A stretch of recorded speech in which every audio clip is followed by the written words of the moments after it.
Assalamualaikum warahmatullahi wabarakatuh. Alhamdulillah wassalatu wassalamu ala Rasulillah Sayyidina Maulana Muhammad bin Abdillah la nabiyya wa la rasula ba'dah wa ala alihi wa sahbihi mawalah wa la haula wa la quwwata illa billah ma ba'd.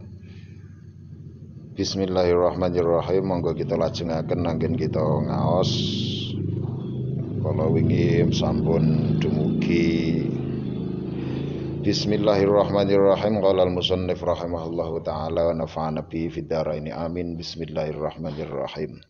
Kanjeng Nabi ngendika, innallaha ta'ala yanzilul ma'unata ala qadril ma'unah wa yanzilus sabra ala qadril bala. Innallaha sak temene Gusti Allah taala iku yanzilu nurunake menurunkan sapa Allah nurunake al ma'unata ing pitulungan. Gusti Allah menurunkan pertolongannya ala qadril ma'unati ngatasé kira-kirane ragat. Tegese nek ragate saya butuh kathah nggih Gusti Allah paring pitulungan saya kathah. Ibarate pertolongan itu butuh berupa harta, ya rezeki rupa bondo sing diturunke ning Gusti Allah saya akeh. Bismillahirrahmanirrahim. Iki kaya rada nganu iki. Rada bertentangan karo teori ekonomi. Nek cara teori ekonomi kan kon sengirit-ngiritnya, kon sehemat-hematnya. Nek cara niki malah mboten. Nek cara niki malah nek kowe butuh ragate akeh ya pitulungan kok Gusti Allah saya akeh.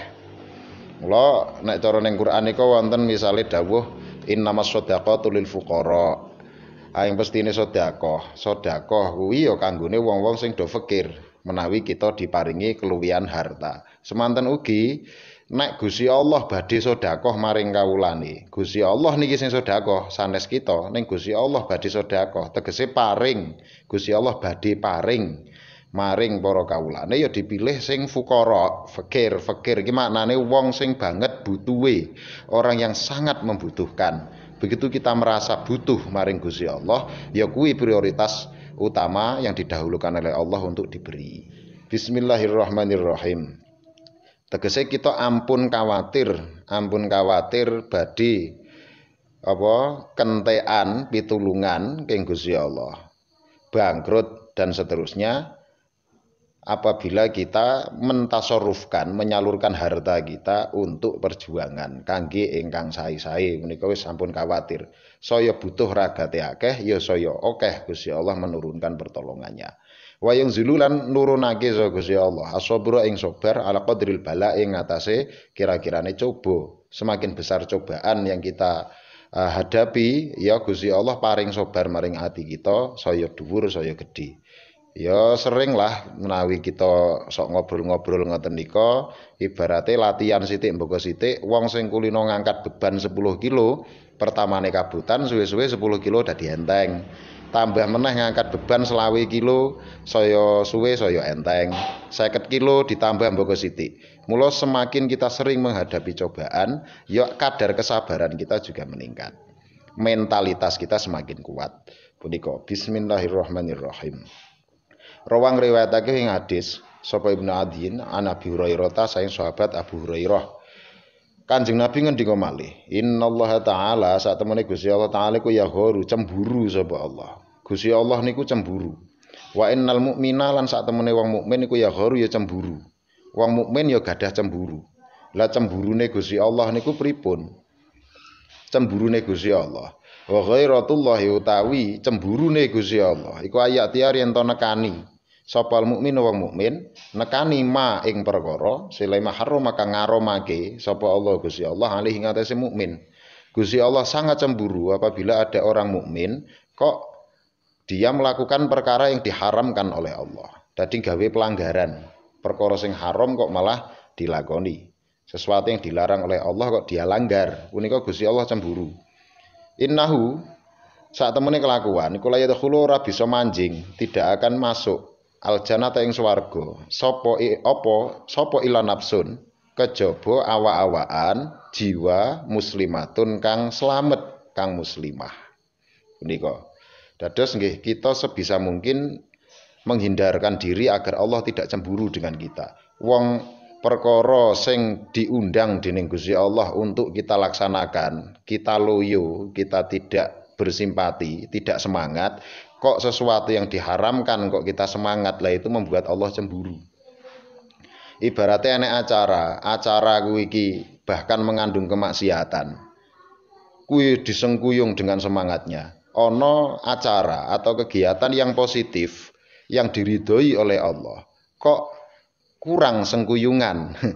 Kurang anggenipun kita semangat. Lah niku ampun ngantos. Bismillahirrahmanirrahim. Bismillahirrahmanirrahim.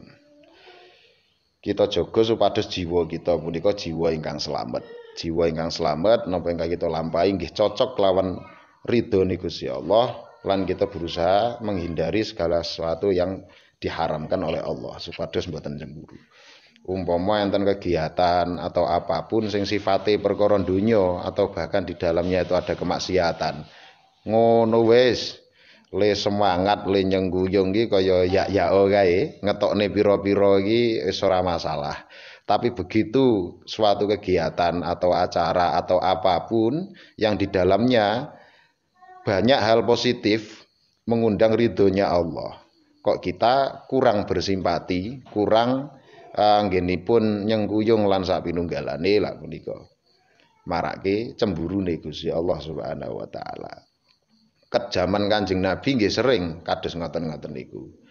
Ngantos zamane para wali, para ulama nggih kathah ingkang kados ngoten-ngoten niku. Mula fitnah untuk menjatuhkan para pejabatnya Allah sejak para nabi, para sahabat, para tabiin, para ulama, para wali, wong-wong kang mukmin punika pun sering sekali supaya apa yang mereka perjuangkan, apa yang mereka programkan bisa runtuh, kalah dengan kekuatan-kekuatan yang di dalamnya ternyata dipengaruhi oleh godaan setan punika. Mula sing paling kita kedah hati-hati, meskipun tentu saja banyak ulama kita yang kita tahu bersama adalah kekurangan, jenenge menungso mesti ana kekurangane. Neng kita hati-hati ampun ngantos apa yang telah mereka lakukan berupa hal positif menjadi hancur berantakan karena kita menjatuhkan sang ulama tersebut. Umpama enek kurange siji loro kuwi wajar kamanungsan, tapi hal positif yang telah berjalan, yang telah beliau perjuangkan jangan sampai menjadi korban sehingga umat yang tadinya sekian banyak manusia itu bisa mengambil kemanfaatan dari jasa beliau menjadi tidak mendapat kemanfaatan bahkan meninggalkan semuanya. Lah punika lah sesuatu yang lebih parah dampak negatifnya punika.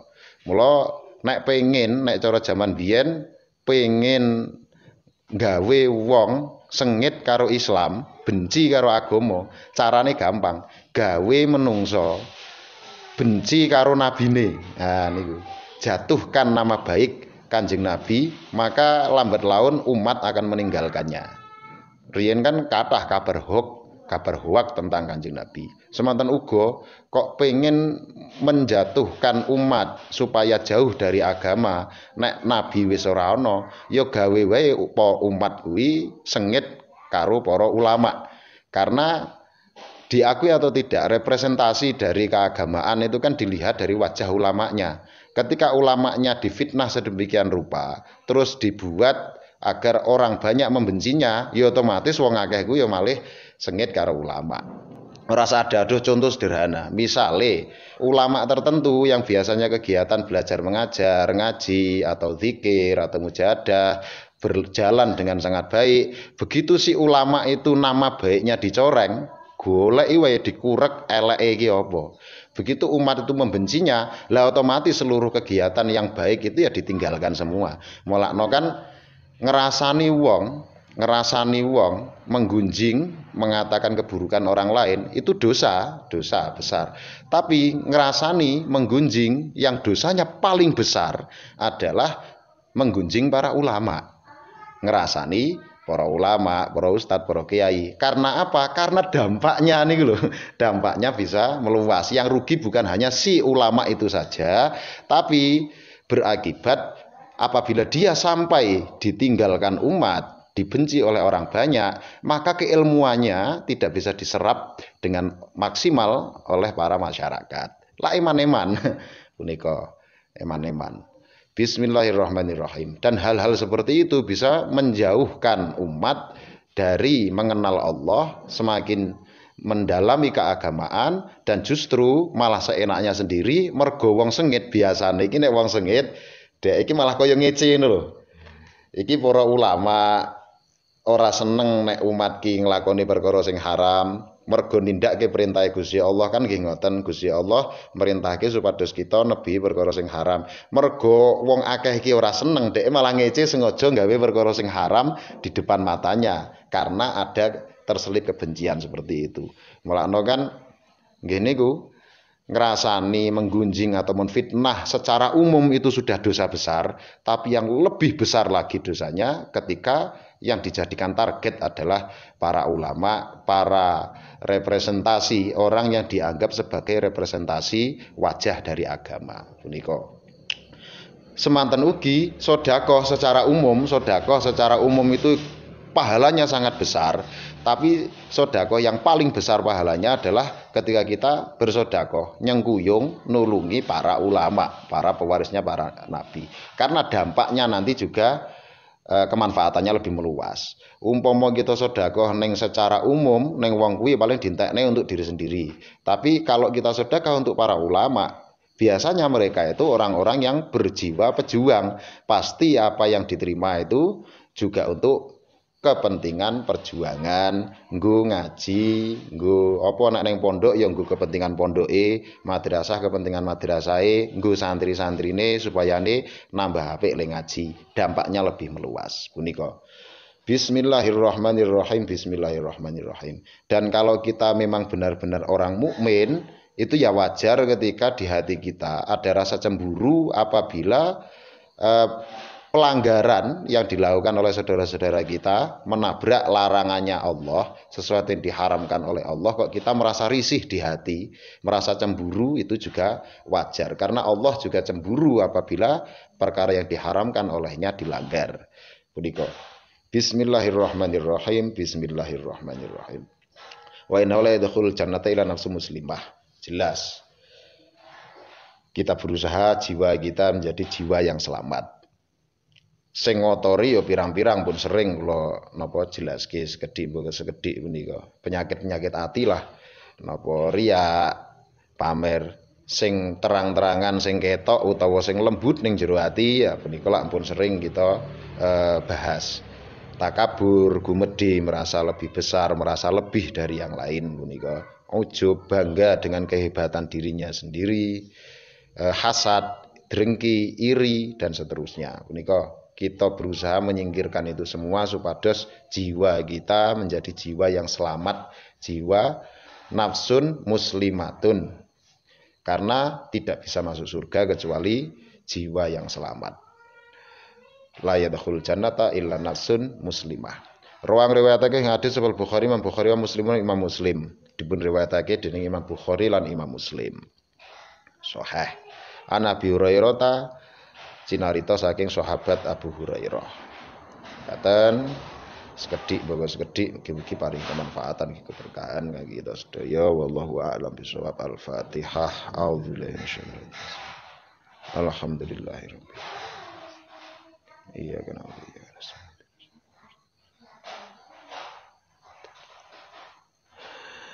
Wallahu muwaffiq ila thariq. Wassalamualaikum warahmatullahi wabarakatuh.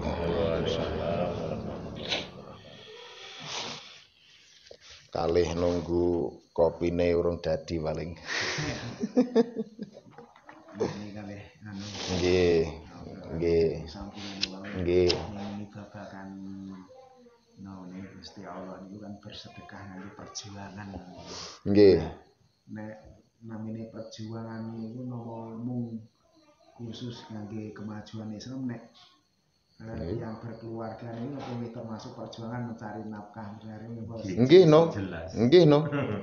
Karena berarti ini ya sedekah.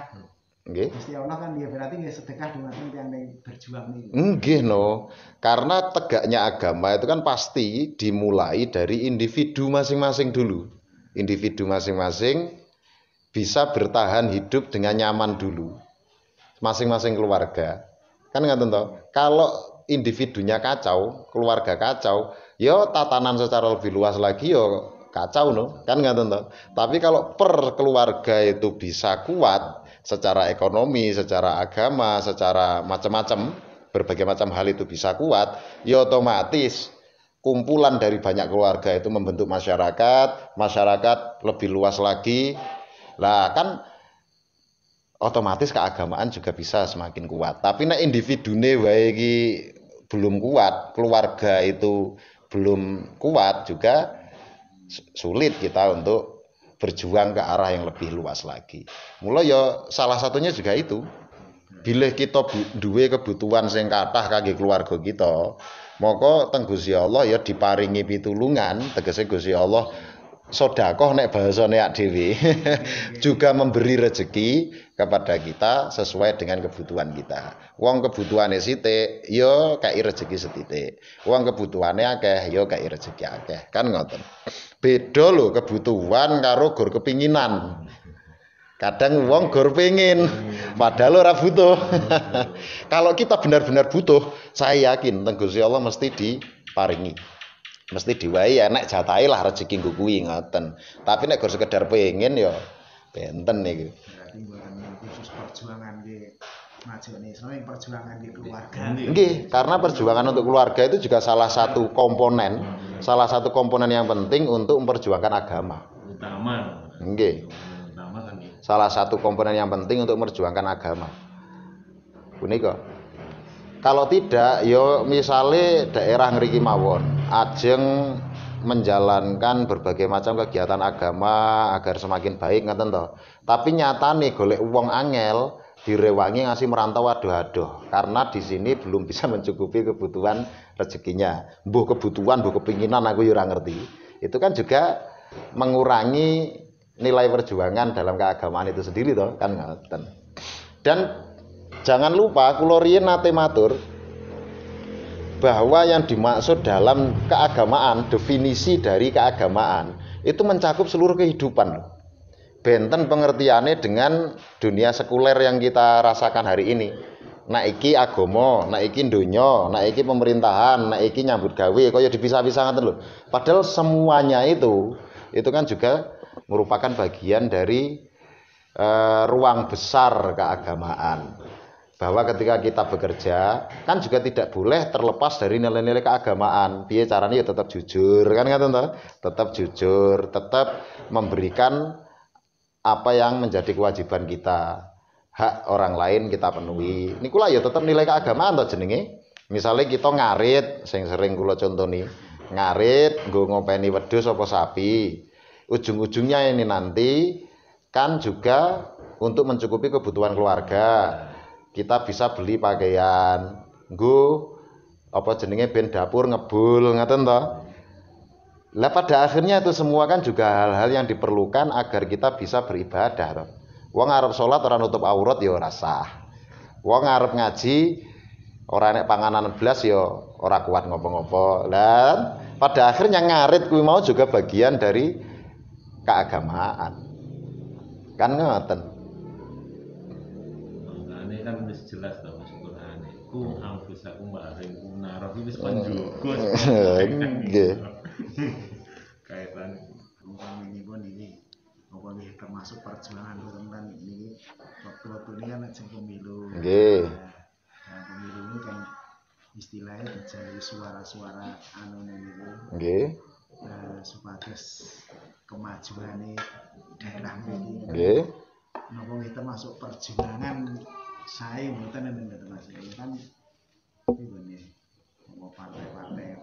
Oh, partai tertentu masuk ke desa ini terus minta agar suaranya dimasukkan ke situ semua, engko dijanjeni daerah kene diwai iki, ngoten misalnya ngoten. Nggih, termasuk ya perjuangan demi kebaikan. Sebenarnya ada dua sisi.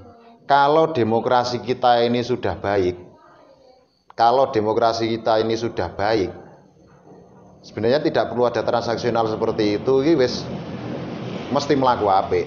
Karena sebenarnya misalkan calon dari partai tertentu terus dia terpilih menjadi pejabat publik, dia sudah bukan milik partai yang mengusung itu lagi. kudune dhek memperhatikan kabeh rakyate, meskipun tadinya entah nyoblos dia atau tidak. Seharusnya idealnya seperti itu. Umpama enek calon pejabat tertentu dari partai warna A misalkan, terus dia menjadi pejabat publik terpilih. Ketika dia sudah terpilih, dia bukan hanya memperdulikan orang-orang yang mendukung dari partai A saja. Oh, darah iki partai A, oke, iki sing tak bantu. Kono ora iki, ya kono ora tak bantu. Transaksional seperti itu akan hilang apabila sistem demokrasi di negeri kita ini sudah baik. Jane ngoten. Ora kayak terus kita sering melihat kasus misalkan dalan adewe melaku, dalan gede padahal itu kan jalan provinsi misalkan. Kok iki walus. Ujug-ujug enak sing grenjel, enak sing elek. Kayak engko alus meneh, elek meneh. Ternyata sing alus kuwi basis sing zaman pemilu dukung kuwi, wernone kuwi, sehingga dia dicoblos banyak di daerah situ. Begitu daerah sing elek, ternyata di situ rata-rata bukan yang dulu mendukung itu. Lah pejabat publik kok ngoten? Itu pelanggaran, sebenarnya salah, tidak seperti itu. Tapi faktanya antara ideologi, antara idealisme yang kita punya dengan realita yang ada di lapangan kan tidak sinkron. Pada akhirnya terpaksa banyak komponen masyarakat itu yang memilih transaksional. Oke, dukung partai warna tertentu, dijanjikan nanti kalau jadi ini diaspal, yang tadinya belum diaspal menjadi diaspal misalkan, atau dijanjikan ini nanti ada sumur bor yang tadinya belum ada terus ada. Dijanjeni ngoten, karena realitanya hanya bisa seperti itu. Halah piye meneh?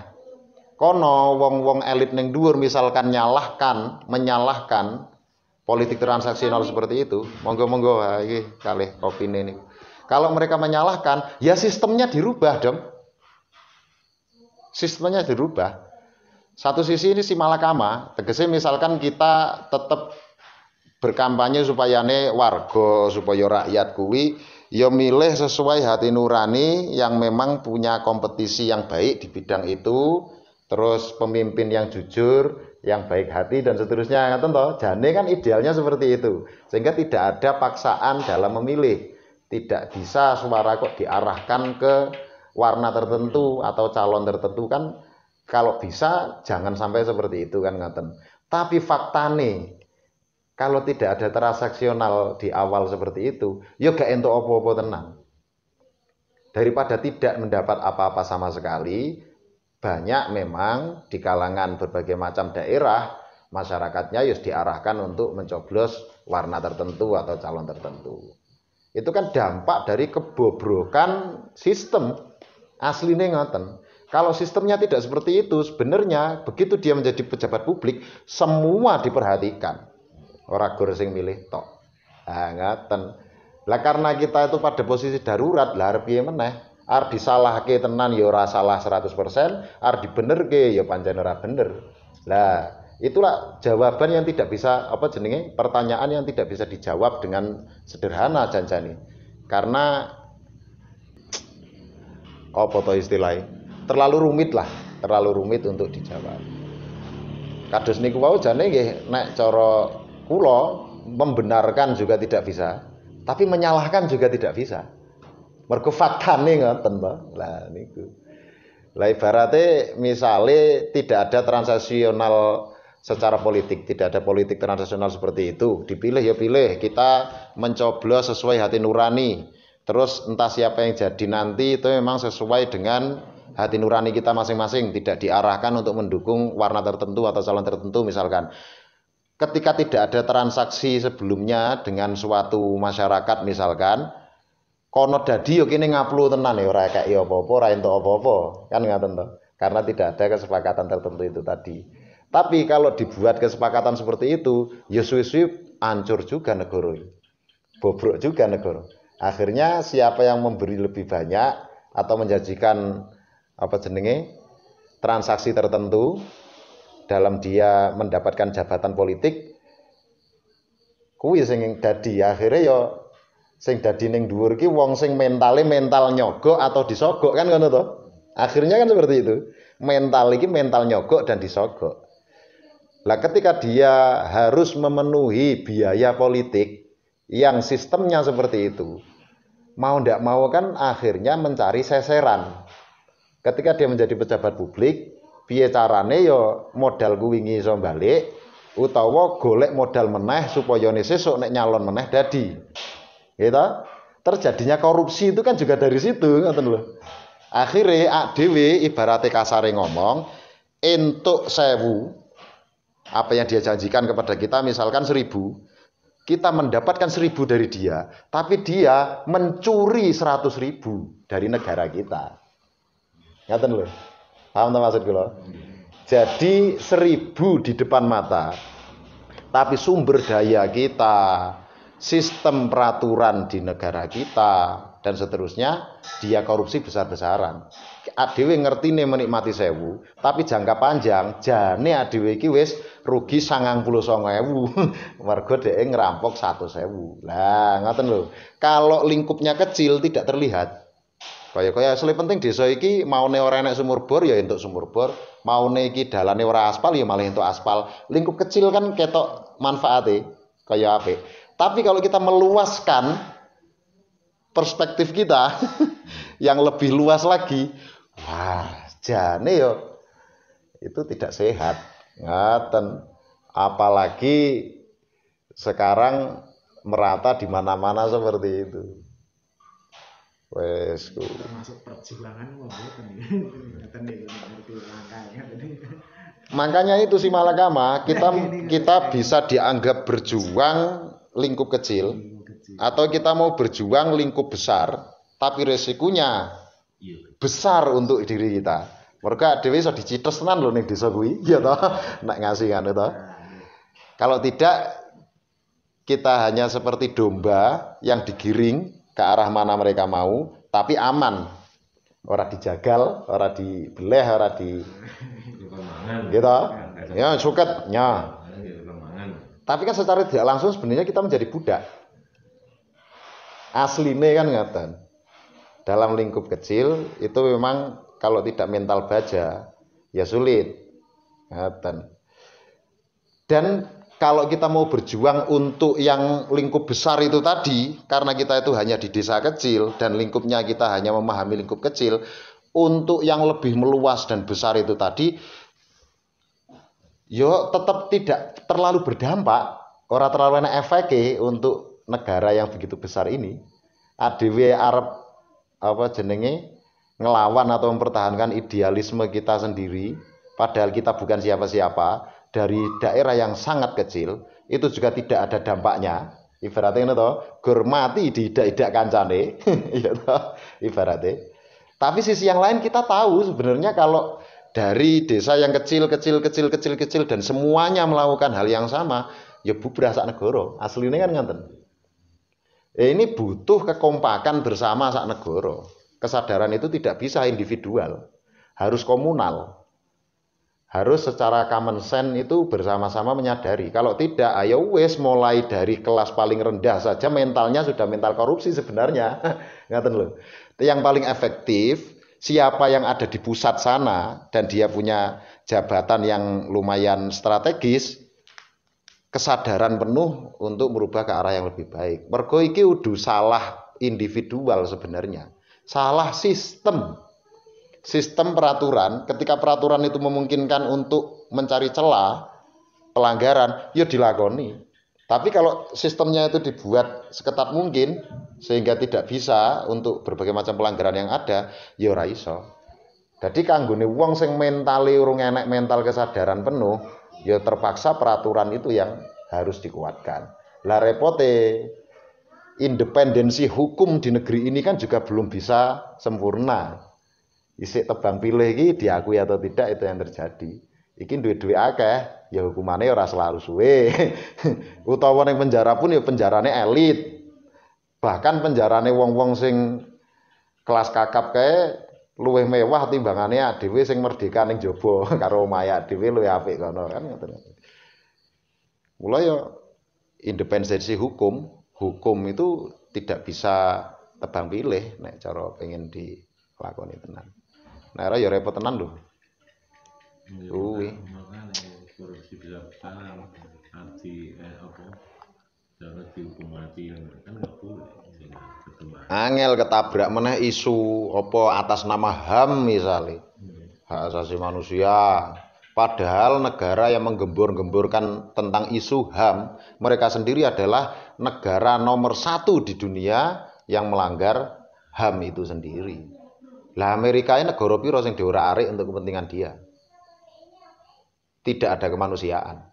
Tapi dengan bangganya dia di mana-mana itu kan nilai HAM, human right, wes kayane iki lho, nang ngendi-ngendi demokrasi. Mereka sendiri adalah bajingan yang sesungguhnya. Begitu pula banyak otak-otak yang semacam itu yang menjadi pejabat di berbagai macam negara termasuk negara kita. Juga ngelawan oligark yang seperti itu ya repot aku. Lo kayak mau ya jawabannya tidak bisa tunggal. Kompleks. Salah ya salah, bener ya bener. Salah tapi ya bener, bener tapi ya salah. Serba mbuh. Si malagama. Mulanya kan salah satu agenda dunia yang tidak melancarkan agenda mereka, yang membuat agenda mereka itu sulit untuk dilancarkan, untuk menguasai dunia ini. Yang saya maksud mereka itu para elit-elit dunia loh. Para elit-elit dunia mereka itu tidak peduli dengan negara. Ora peduli karo nasionalisme. Dia bukan orang Amerika, dia bukan orang Eropa, dia bukan orang Asia, bukan state, bukan negara, tapi para elit yang otaknya ingin menguasai dunia. Itu kan salah satu yang menghambat mereka adalah doktrin keagamaan. Wong kuwi nek agamane sik kuat, diatur-atur oleh mereka itu sulit karena hatinya belum materialisme. Urung iso, wong-wong sing ora iso dituku nggo dhuwit lho. Itu kan hambatan bagi mereka, sulit itu untuk dipapras. Maka salah satu agenda yang mereka gencarkan sejak berpuluh-puluh tahun yang lalu sebenarnya, piye carane membuat manusia jauh dari agamanya. Kados sing kula terangke singkat niku wau. Piye carane membuat manusia jauh dari agamanya? Caranya bagaimana? Tokoh-tokohnya dibuat buruk namanya. Mereka berhasil di kalangan orang-orang Kristen di Eropa. Sampai pastor, pendeta itu kaya-kaya ora enek wibawane. Bahkan gereja-gereja sing ditinggalke.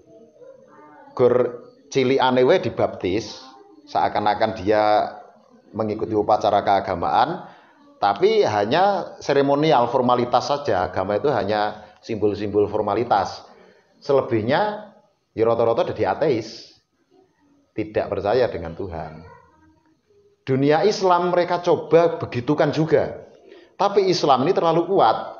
Karena keimanannya Islam itu sulit untuk digoyahkan.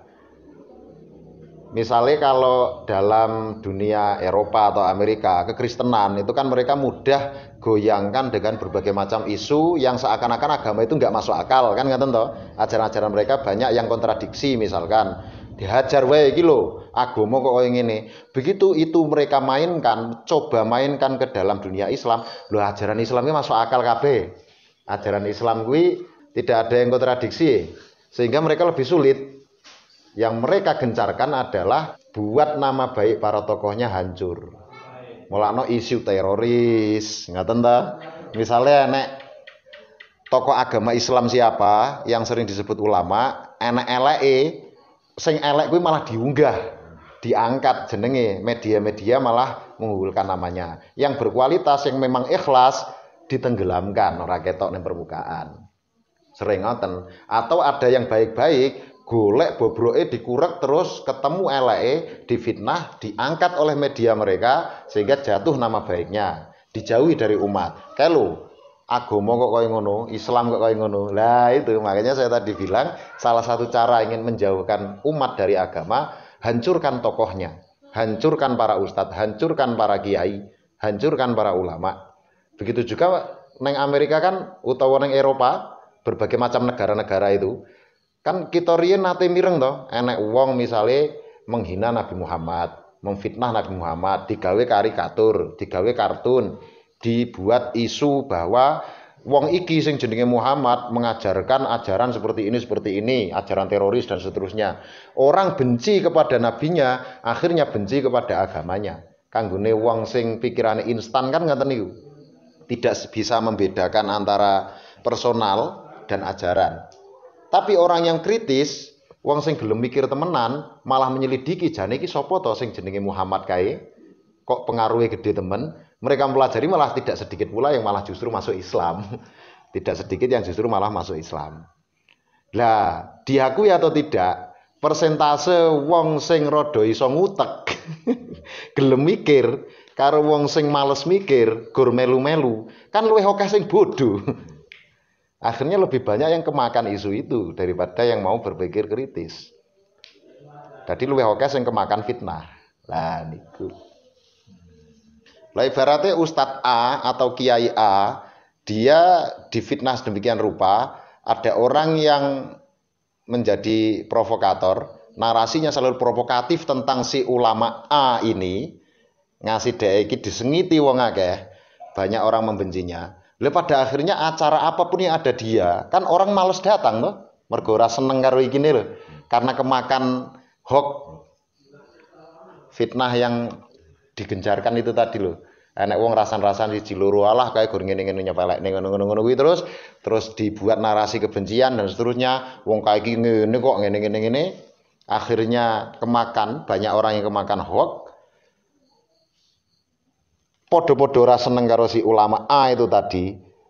Itu kan menjauhkan umat dari kemanfaatan agama. Ilmune si ulama A ini yang tadinya itu berjalan baik, ya ditinggalkan. Kapan ada acara ada dia, wong ora gelem teko karena isu itu tadi. Mulakno memfitnah secara umum itu dosa besar, memfitnah ulama itu jauh lebih besar pahalanya. Kok pahala toh? Dosanya. Ngerasani, menggunjing itu secara umum dosanya sudah besar, tapi jauh lebih besar lagi ketika ngerasani para wong ahli ilmu, para ulama, para ustadz, para kiai. Karena dampaknya ini loh. Dampaknya lebih besar. Ngoten. Berarti niku termasuk dikategorikan cemburu Allah kepada orang lain. Oh iya no. Nggih no. Nah, nek ngaten niku kados sae oleh niku wonten cara-carane. Niku dua sisi nggih, tidak bisa satu sisi. Tegese ngeten, zaman sekarang nggih kados kula atur nggih wau, diakui atau tidak, representase atau wajah agama itu dilihat dari tokohnya. Para ustadz, para kiai, para ulama kan nggak tentu. Satu sisi ini baik ketika umat bisa menjalankan agamanya ya sesuai dengan arahan petunjuk para ulama yang menuntun mereka. Niklak saya. Sisi lain, kalau ternyata kita menemukan sosok ulama ada oknum tertentu yang memanfaatkan itu, paham maksud dulu. Terus dia menggunakan umat untuk kepentingan pribadinya, itu juga buruk, masalah, tidak baik.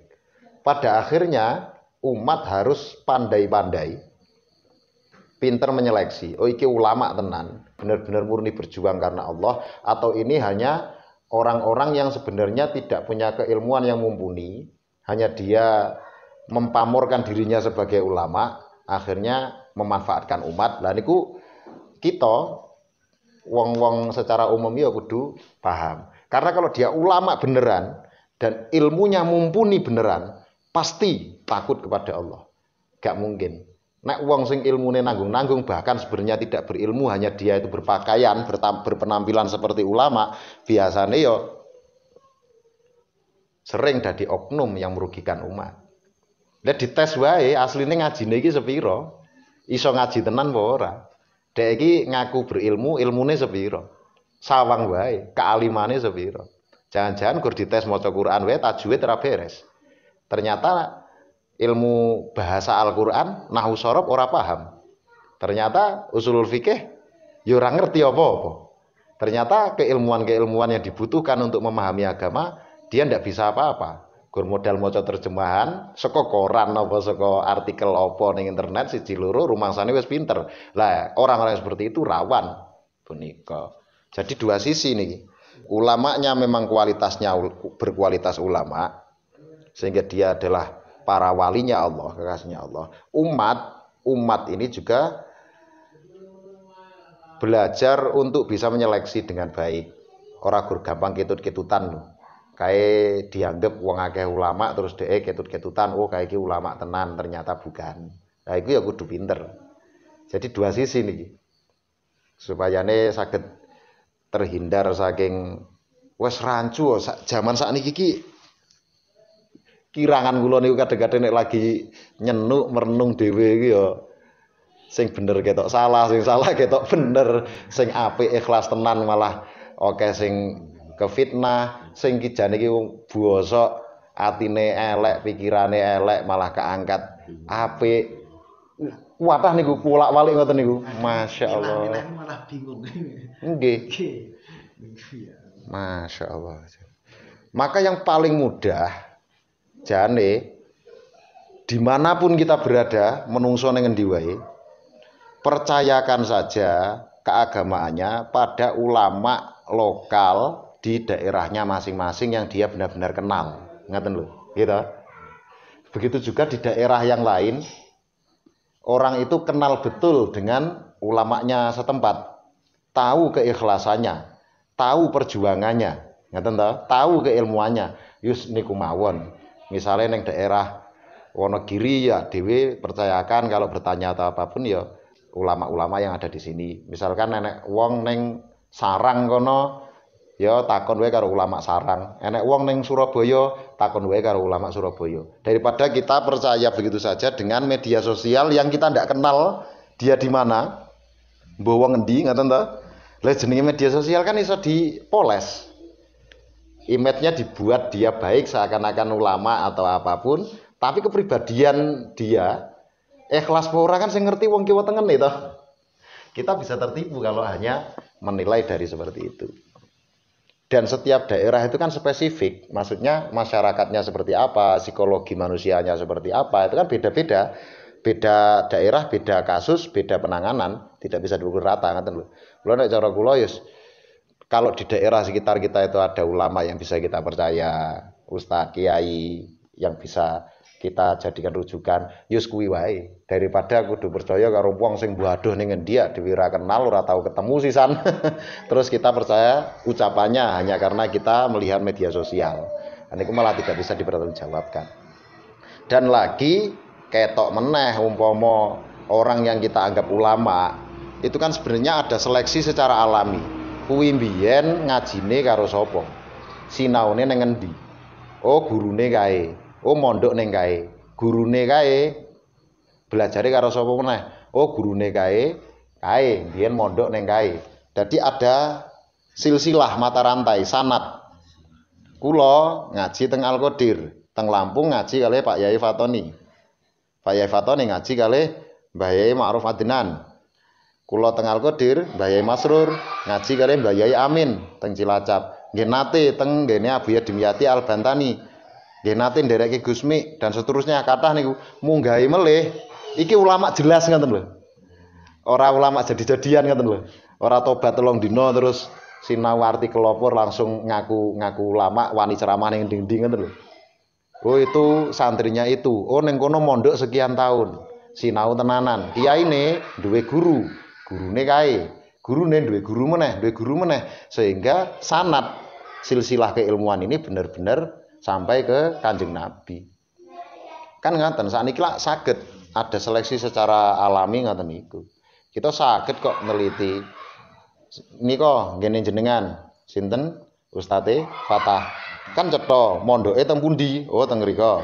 Mriko gurune kiyaine niku riyen murid sinten? Oh kae dan seterusnya. Melakno neng NU teng organisasi kita niki apa Nahdlatul Ulama itu kan tidak bisa siapa-siapa masuk seenaknya sebagai pengurus loh, maksudnya itu kalau sebagai warga siapapun, tapi sebagai ulamanya itu loh, maksud saya sebagai ulamanya, suriahnya Itu kan diseleksi secara alami. Iki santri tenan udu, tahu mondok apa ora? Oh mondoke ning endi? Sepiro suwene? Oh gurune kae. Kae muridé sapa? Oh kiai kae. Kiai kae muridé sapa? Oh kae dan seterusnya. Niku lak terseleksi dengan sendirinya. Niku saged nggih acuan. Oh yo iki berarti santri tenanan. Oh iki berarti ulama tenanan. Iso dipeloni. Dan masalah hatinya ya kuwi ya masing-masing angel diukur kene hati. Keikhlasan secara hati itu kan sulit. Parameternya apa? Sing ngerti dhewe karo Gusti Allah. Tapi parameter yang secara umum itu tadi kan bisa menjadi bahan acuan. Nggih bahan nyeleksi. Niku. Wah. Gusti Allah ya masalahnya nek kadung cemburu. Cari sapa sing iso nglawan?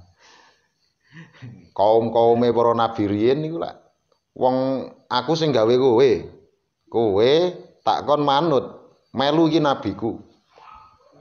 Tuntunane lakonono apa sing diperintahke, doi apa sing dilarang. Lah wong aku sing gawe kowe kok malah kowe nyembah liyane aku. Ya dihajar. Malah kowe nglanggar laranganku, dihajar. Kaum Nabi Lut dimusnahke, kaum Ad dimusnahke, kaum Samud dimusnahke, kaum Nabi Nuh didelepne kabeh. Karena Allah cemburu apabila mereka seperti itu. Lah kita ampun ngantos. Berarti cara untuk supados Gusti Allah tidak cemburu, jalan-jalan ini kedah bali teng dalane Gusti Allah. Oh lah nggih no.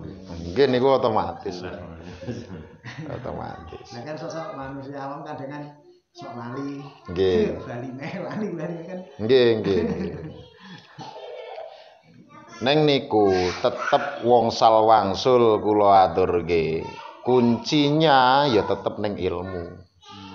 Lah kalau tidak, kita punya semangat saja, cuman punya semangat doang.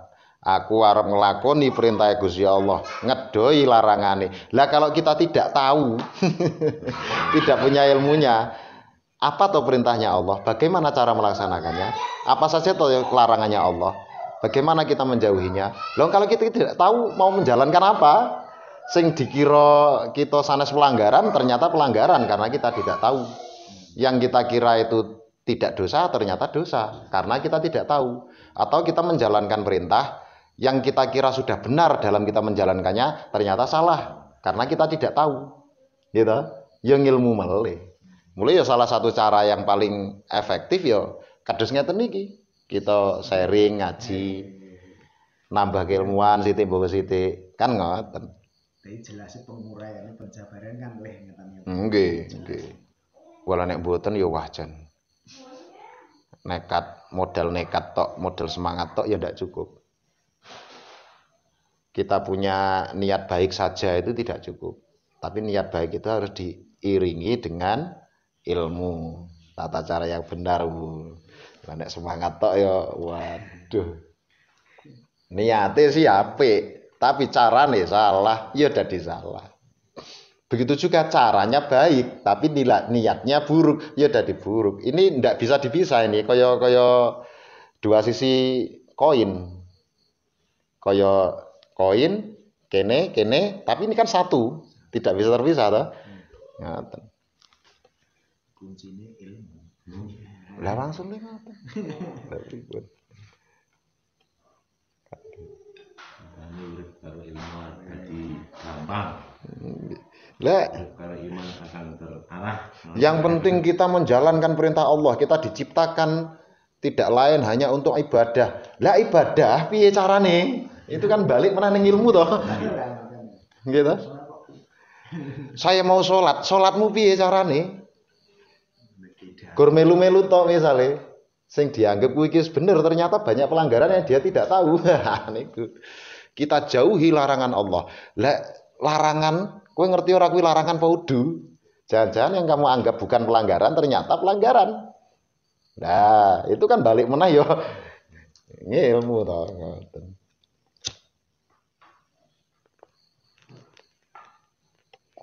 Mula asline kula niku mboten peduli wong ki bakale dadi sugih utawa kere, ora peduli. Maksudnya wong kere kalau dia berilmu imannya baik, kere-kere dadi wong apik. Wis kere, tidak punya ilmu, agamanya buruk. Iki ngene ora ngapusi apa nyolong apa ngemis apa gitu. Kere dadi menyusahke karena dia tidak punya agama yang baik. Kalau dia punya agama yang baik, ilmunya baik, beres. Dadi wong kere sing kekereannya, kemiskinannya bisa menjadi tiketnya masuk surga. Iso dadi tiket masuk surga. Nek ora kere nih malah dadi tiket neraka. Wis ning donya susah. Semono uga wong sugih. Wong sugih kuwi kalau agamanya buruk, tidak punya keilmuan, basic keagamaannya tidak ada, hatinya buruk. Sugihe malah marake cilaka. Bahkan dampaknya bisa lebih luas karena dia punya kuasa berupa harta itu toh. Malah iso dienggo sing elek-elek iki, masalah. Tapi wong sugih iki nek agamane apik, punya keilmuan, yo bondone dadi manfaat. Iso nggo perkara apik yang lebih banyak lagi kan karena dia punya kekuatan harta itu tadi. Dadi sugihe iso dadi tiket ning surga, iso dadi tiket sing cepet banget ning neraka. Dadi enggak masalah sugih apa kere. Arep sugih kek, arep kere kek, atimu piye carane digawe apik. Dileboni keilmuan sing apik, saengga paham ati kudu piye, pikiran kudu berpikir piye. Agamamu diapiki. Maka arep sugih, arep kere aman, selamat. Dadi wong kere sing apik, to wong sugih sing apik. Nek ora wah ya ilmu ditinggal ya kacau to. Wong kere nyribeti dadi elek, wong sugih saya meneh marake cilaka, meluas eleke mergo duwe. Melakno kan halaku ummati syai'a ini tarkil ilmu wajib ilmal. Lho Kanjeng Nabi tau ngendika, rusake umatku mergo rong perkara. Ninggalke ilmu, wis ora doyan ngaji ngeten iki bahas ilmu untuk memperbaiki keagamaannya, untuk meningkatkan keimanannya. Tata cara ibadah yang dia diperintahkan itu tidak tahu. Gur modal semangat tok ibadah tapi orang ngerti ilmune kan. Ilmu ditinggalkan. Nomor loro, jam'ul mal. Ngumpulke bondo, kedanan bondo. Jadi orientasi hidupnya hanya keduniaan. Nah itu rusak toh, ninggalke ilmu, ngumpulke bondo. AS kuwi. Al ilmu hayatul Islam wa imatul iman. Ilmu kuwi lah uripe Islam, hidupnya Islam dan cagaknya iman, tiangnya iman. Begitu ilmu ditinggal, wis ora telaten ngaji bahas ilmu ngeten iki, ayo Islam mati jelas. Iman runtuh, tidak ada cagaknya, tidak ada tiangnya.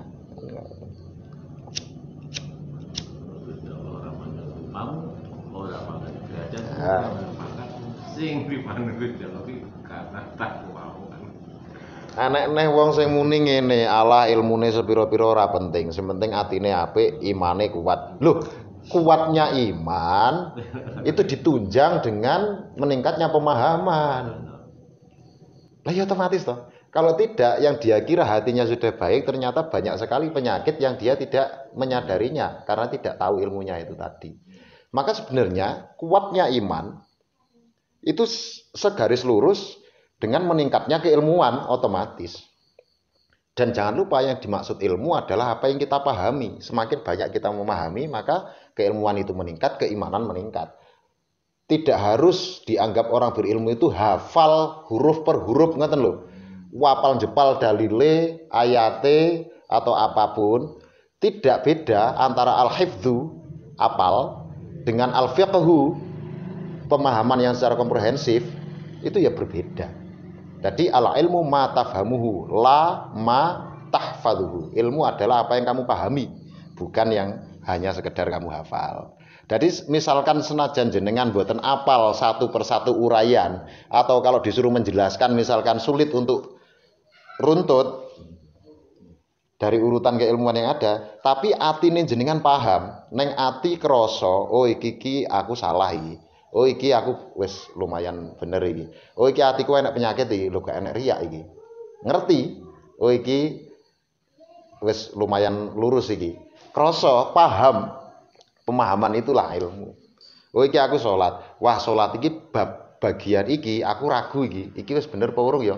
Terus kita bertanya, lalu paham, oh memperbaiki ibadah kita. Oh iki aku sedekah. Sedekah iki caraku ngene iki wis bener apa urung iki. Sasaranku ngene iki tepat apa urung iki. Ada keraguan terus kita bertanya pada ahlinya. Lalu diuraikan, paham, kita beribadah entah itu sholat, sedekah dan seterusnya. Jadi yakin, mantep karena bertambah pemahaman itu tadi, ya toh. Meningkatnya pemahaman, meningkat keyakinan otomatis, meningkat pula keimanan lah otomatis toh. Wong ki nek yakin pasti diiringi dengan pemahaman dan pengetahuannya.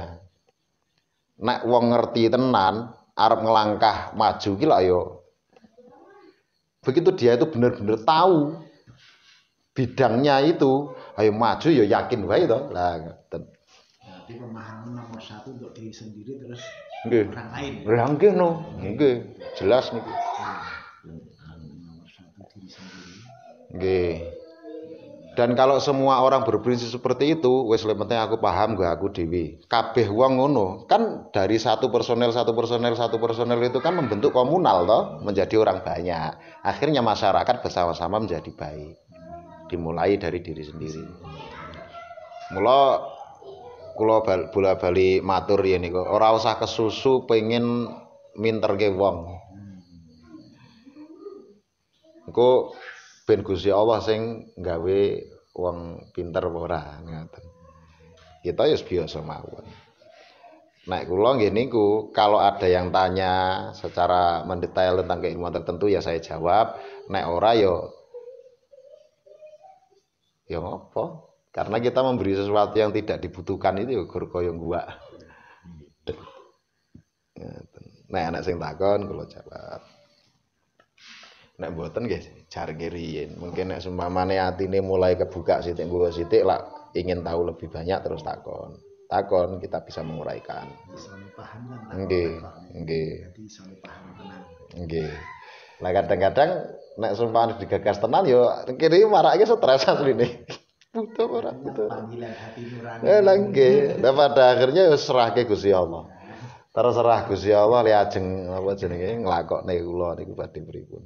Nek Gusti Allah sing ngersakne kula lega ngoten tok. Karena saya juga tidak berani kalau memilih dengan pilihan saya sendiri.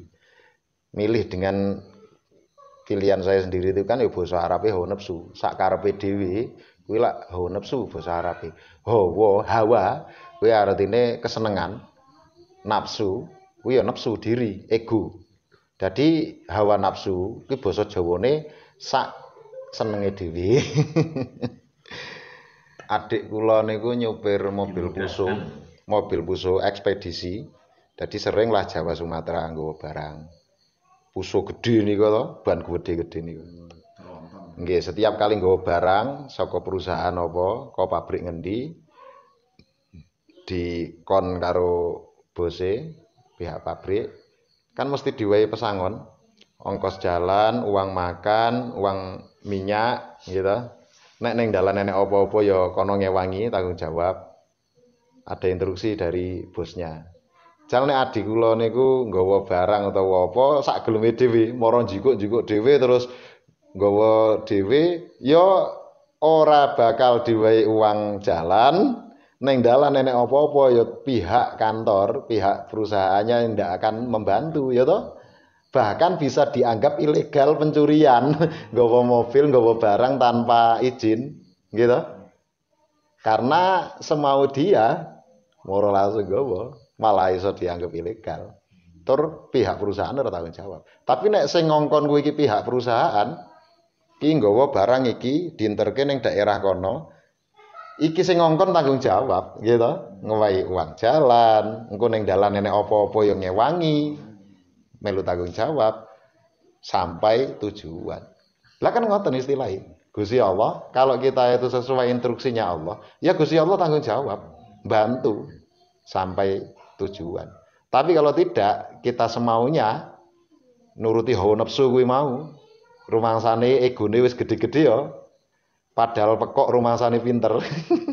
Padahal oke salahe, oke dosane tapi rumangsane wis bener. Dan seterusnya. dan hanya berjalan sesuai instruksi hawa nafsunya saja, iki engko ndak nama baikku tercoreng, iki engko ndak nganu, tapi tidak ada pertimbangan Allah sama sekali. Ayo wis Gusti Allah culke, karepmu kono ajur-ajur ngono.